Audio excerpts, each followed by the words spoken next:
Today we have a new Q&A answering your questions. We talk about traps.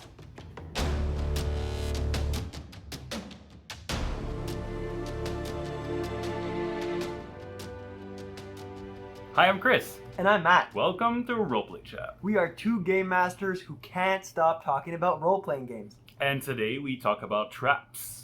Yeah, this comes from our Q&A segment. We did one last week, and I think it was a lot of fun, so we decided to do it again this week. We have 4 questions from the Twitterverse. So like last week, we're going to have a conversation. It's going to be open-ended. We're going to see where the conversation takes us. So the first question is from Dungeon Digressions. Thank you for your question. And it says, regarding traps, I'd love to know how you handle a party that does not have a thief archetype character, yet is confronted with a dungeon filled with traps. Yeah, so I really like this question, and for me, I start by thinking, so why do we expect thieves to be good at this? Mm-hmm. And what do you think, Matt?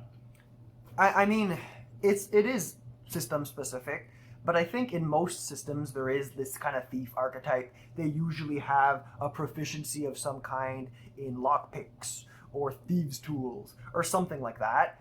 And I think the expectation, correct me if I'm wrong, is that they're going to use that to like disarm a mechanical device, like a rope wire that someone might trip over, or a pressure plate in the floor. So a very mechanically heavy trap.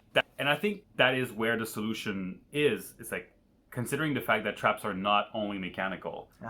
There's a lot of different skills in the party, and traps should be as diverse as those skills are, in my opinion. Yeah, absolutely. And I think that could be something you could consider when your party is running into a situation like this. If the party is running into a situation where there ought to be a lot of traps in the dungeon because of narrative purpose, then try to make those traps avoidable or detectable or disarmable through different skills. Maybe it's a mushroom that lets off a poisonous spore, so the characters can use some kind of nature check or the equivalent to notice it, disarm it, remove the mushroom without having it explode or what have you. And we're going to talk about rewards a little bit, but cutting the mushroom and getting the mushroom now, they get something and then they can use against someone else or something like that. Like a bear trap, right? And they see it, they deactivate it, and then they put it everywhere. Or they bring it in their backpack and never I use know, it. I have a player, every time they like ambush someone, they're like, oh, there's a corridor there, I'll put my bear trap.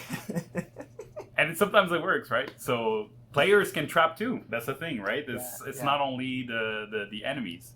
So that's the thing. And often, like the mushrooms you were talking about, I have multiple mushroom things and the equipment of our party. Do you have other examples, Chris, of unconventional triggers for a trap? I mean, because you use like the poisonous gas natural thing, it made me think of the trap in Blood and Betrayal, where the party was moving inside kind of a room where there was a smell of gas, and I knew it was because it was in the sewers, and the gas were explosive.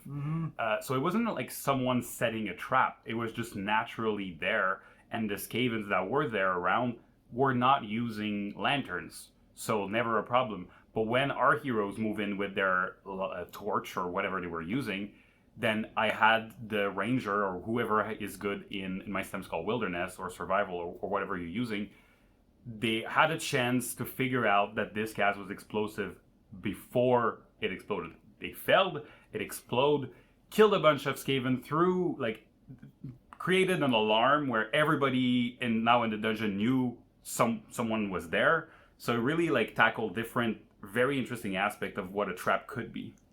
So I hope that answers your question. Another thing that I think we ought to mention here is, at the end of the day, you're running the game as the game master. So you can put in as many traps or as few traps as you think are necessary and are fair for your party to come across.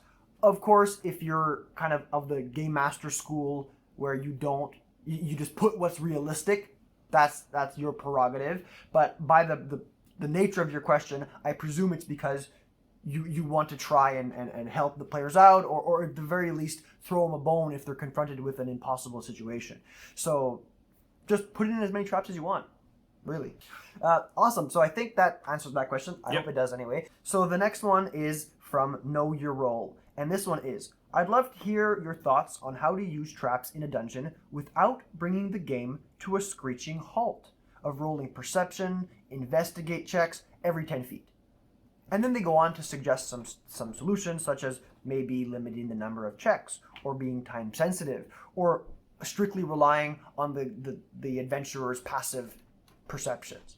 So Chris, I'll throw the question to you. What would you do in a situation like this to try and prevent the game from halting because of this fear of traps? I really love this question. I think for me that I don't want the player to feel like they have to do a check all the time, and otherwise they'll just get punished. Yeah. The way I run traps for me is more about you're about to experience a trap. So there's a wire in the middle of the corridor. You're about to step on it. I will tell that to the players. You're about to step on the wire that's in front of you. Then I'll have them make a check for it. So the reason I said that, the reason why it's important, the distinction is here. The way I don't do it is just be like, make a perception check. And then they're like, I don't know why I'm making a perception check for. And then they roll it. And if they succeed, I'm like, yay, you didn't get trapped. They're like, oh, okay, cool. And if they fail, oh, you trigger a trap and you fall down the hole or whatever. Again, it's like, oh, okay, there's nothing I could do about it. Tell them the risk before they roll. And I think part of this solution here, if you are going to implement it, is to make sure that your players have that layer of trust too, right? If the players think you're throwing this on them and they feel like you're being a mean game master or whatever, then it kind of removes from the fun. But Chris has been doing just this every time, so when I'm playing in his games, I come to expect it. I know I don't have to roll for perception checks. I know I don't have to do that, because if I am intelligent in the way that I investigate the space and interact with the space, and then if I come across something like this, he'll give me that chance, and he'll create a dramatic moment for me to almost fail it, and then I can roll something to try to jump out of the way or to disarm it before it springs completely into action. So maybe just to finish that off, I would say think about 2 difficulty level, 2 DCs or 2 challenges. So if they succeed very well, they see it before and they don't step on it. If they manage, they fail the first DC, but they don't do the other one, maybe they trigger it, but now they have a chance to react. Right? They can move out of the way, they can try to duck or whatever they want. And if they really failed both the level or fail, then they just get crushed. The punishment, I guess, of the trap. Rewards too, I think, make traps when you include a reward in a trap, it incentivizes the players to be fast, to be efficient, or to be successful, or to really think out how they're going to engage with the trap. If you have a trap, let's say, that if the players mess up disarming it, it ruins the prize, well, now there's no point in doing a second check to try and solve it. Something that I've done before in my games is actually have treasure chests with 2 compartments, and when the players try to pick it open, if you screw it up, one of the 2 compartments, depending on which side you screwed up, that compartment implodes or ruins whatever's in it. So you get one of the 2 things, but then you're gonna forever wonder, ooh, if I didn't screw that up, what was in the other one? Nice. Another solution, my solution to this is a little bit more basic, I suppose. It kind of acts a little bit like a passive check, but it's more than just the passive check, because I actually want the players to ask me. So again, I'm hoping my players, and there's the expectation that my players interact with the space in an intelligent and responsible way, I should say. It's not in a responsible way. I give them descriptions, I give them all the information they need to suspect certain things. And then if they ask me, hey, I want to roll to see if this is booby-trapped, or if this something might happen, I make them roll. That's their score. And then if they ask me again 3 seconds later because they botched their roll, they don't get to.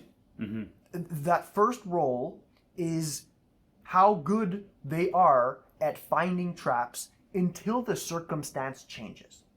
And by circumstance changing, I mean, you move into another large space, or you get attacked by enemies, or you leave the dungeon altogether, or whatever. So to me, it's minimizing the rolls so that it's realistic.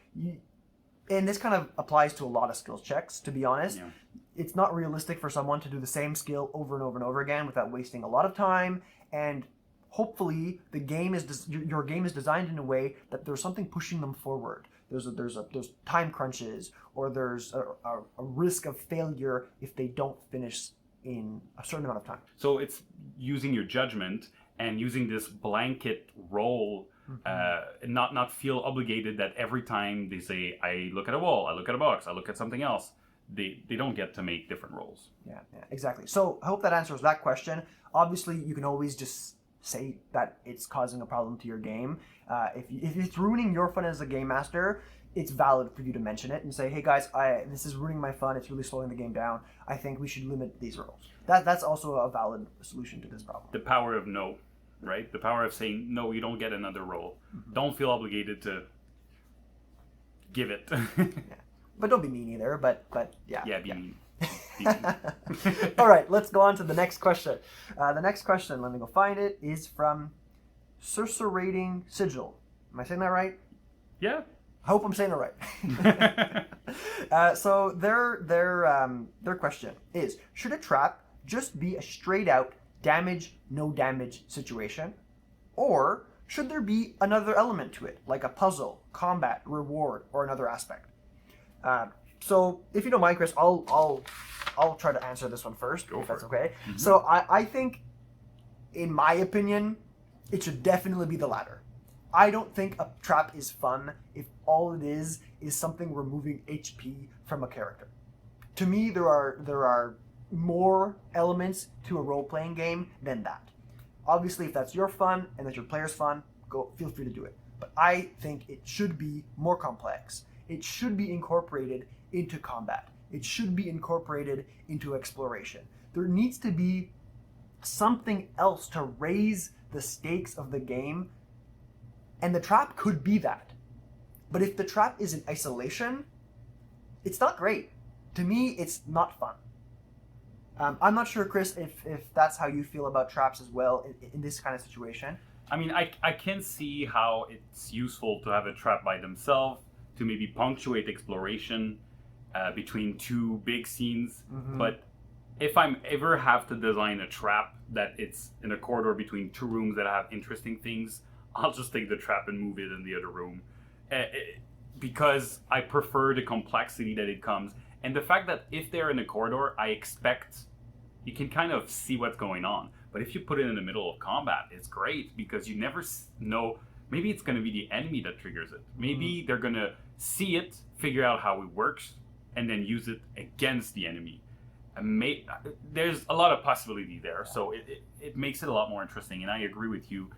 Damage alone is just an attack. I mean, like, add another enemy, it's going to do the same thing. Yes, it's a different way to do it, but traps have so much potential. Exactly. And the potential is in condition. It's in separating the party. It's that's usually, like, I love a pit that's there for natural reasons. Someone falls in and the problem is just that the other ones are fighting up, and you have your tank that's trapped down there with full armor. How is he going to get up? Yeah. So the consequence here isn't the fact that they fell and got hurt. That's nothing compared to the fact that the rest of the party now doesn't have their main source of, like, brute force in the front line. So them trying to solve that and get them back up, and it makes the trap more fun. It makes the players want to engage with it and try to solve it. And that kind of leads into the next piece. Traps can be used, like you mentioned, to trigger a puzzle of some kind. Mm-hmm. I love that. Now, a little caveat here, I don't think your puzzle that you're triggering should have one solution. I think if you're going to have something like this where a trap triggers water to start filling up the room, there needs to be some flexibility from your side of things as the game master to allow for creative solutions for the players to get out. Because if you have one solution in your head and the consequence of them not figuring that out is them drowning to death, that's not fun for anybody. Yeah, that's harsh. So it's the level of deadliness of a trap needs to work with how solvable it is, I guess. Yeah. And if you guys do want to learn more about puzzles, we have an awesome video about puzzles, so we're going to link that up up on top Somewhere. of me, I think it goes. So click on that and learn a little bit more about how to make puzzles a lot of fun and solve common problems that game masters have. Okay, I think that answers that question. The last question is from Tom Thurman. Thank you for your question, Tom. And the question is, I would love a better solution to traps. I love them, but the typical trap feels pointless and unsatisfying with current mechanics. Yeah, I totally could relate to that. I think in a vacuum, a trap is not interesting.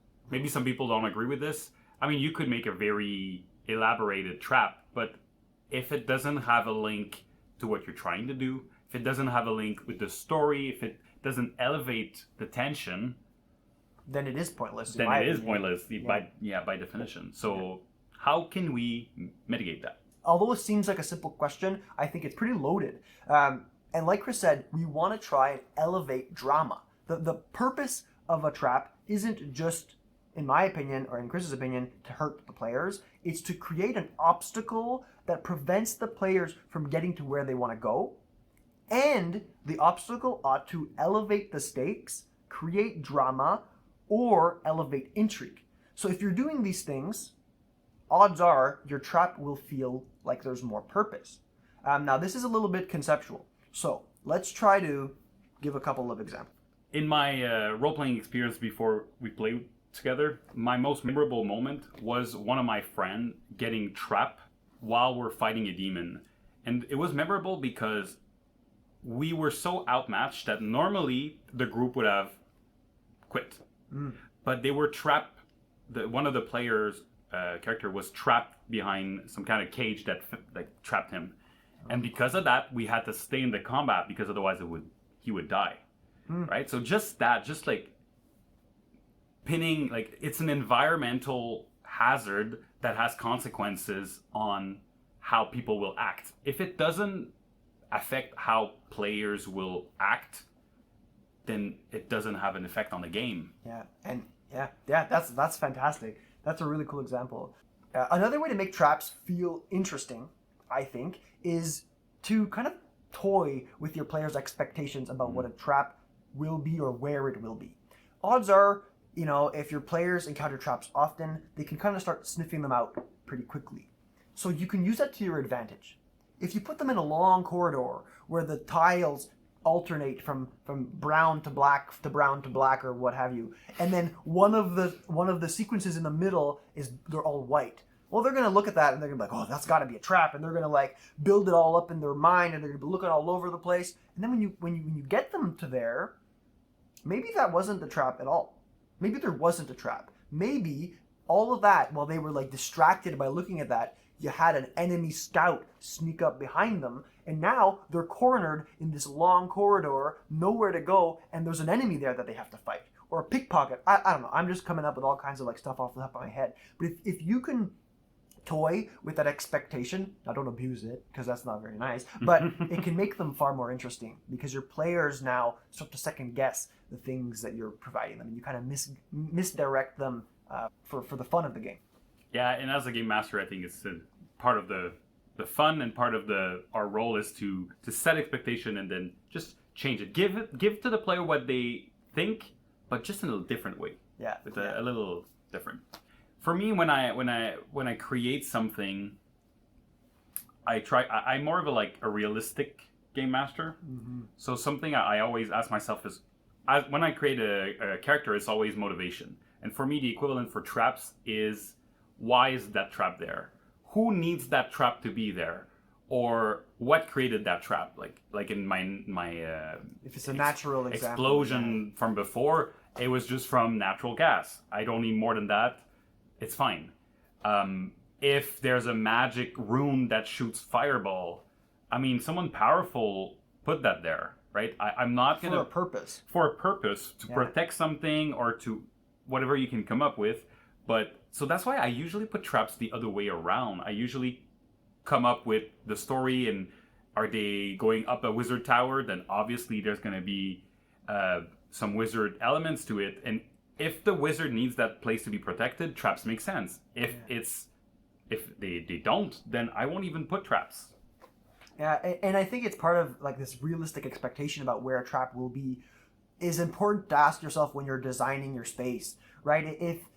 If you're designing a dungeon and in the front hall down the main staircase there is a trap there, I don't know. To me, if it's a nest where a lot of goblins go in and out all the time, it doesn't make sense that there's a trap right in the main path that these goblins use every single day. It makes more sense for the trap to be somewhere where the goblins don't want the players to go, or want anyone to go for that matter. Maybe it's their treasure room. Maybe it's, the queen's apartment suite, or like a secret entrance to the queen's apartment, something like this. So to make sure that where you're putting them also is considered based on the utility of the space where the traps live in. I think that's most of that. Yeah. Oh no, how did they build it? That's important too, right? If we're talking about these goblins, odds are they don't have something fancy. Yeah, the trap needs to match the level of whoever created them. Or if there is a rune, is there also like, let's say we're in the example of the goblins. If there's a rune from the high magic user, well, that ought to be for a reason. Maybe there's the high wizard who's in cahoots with these goblins and who's getting something out of it, and it kind of elevates your intrigue. Yeah, exactly. Then you get more information, and if the player asks why would goblins have this, there needs to be an answer. Well, in my book, there needs to be an answer and something interesting that you can bring back, and not just they found a rune on the ground or whatever, right? Yeah. So I hope that answers your question. I hope that answers everyone's question. I had a lot of fun. Yeah, it's great. It's a lot more engaging for us to talk about those things when the question comes from you guys. So thanks for listening, guys. If you're listening on podcast, we're going to keep talking about traps. If you're watching on YouTube, next week will be our short takeaway version. And for those of you who want to reach out to us, you can do so by contacting us on Twitter. Our handle is @roll_play_chat. Or we have an email, that's contactroleplaychat@gmail.com. And with that all said and done, I think this is everything we have to say about traps, isn't it, Chris? It is, Matt. Let's call it a chat.